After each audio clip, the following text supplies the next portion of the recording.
being holistic when it comes to analyzing text. Doesn't matter whether this is a film, a play, a text, or a series of poems, in HSC, in the IB or the VCE program. I think it really requires a great deal of insights. Let's take, The Great Gatsby, for example. This is one of my favorite takes of all time by Scott Fitzgerald. When we look at what Fitzgerald wanted to convey, we see the characters trying to pursue these American ideals that we all come to know as the American dream. How many of them lose sight in the journey of trying to attain joy, happiness, wealth, and success.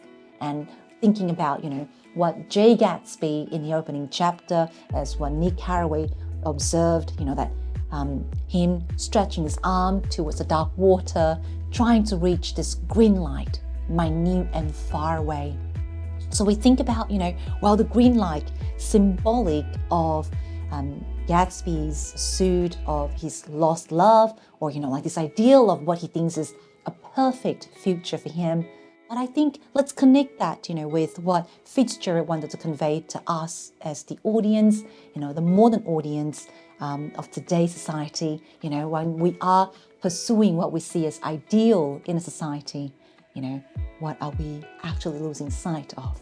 That connection that we can draw from text as we're reading, as we're analyzing it, I think is exactly what makes it so meaningful, insightful, and exciting. So to view text holistically, let's bring it down to the most practical sense. So for students, you need to have a list of meta language, of the literary devices, from analogy, allusion, all the way through to imaginary, point of view, and all sorts of, techniques that you can find online. But then how do we make sense of this? How do we combine the literary devices with the authorial intent, understanding why the authors would have chosen such tools to tell us what they want us to think about, to contemplate, to even challenge or critique. I think that requires a lot of courage. And often, with courage, it's a lot easier to achieve this when you work together as a team. And that's why we see it as such an essential way of learning, as the kids come together to learn, critique, contribute the ideas to develop insights into the text.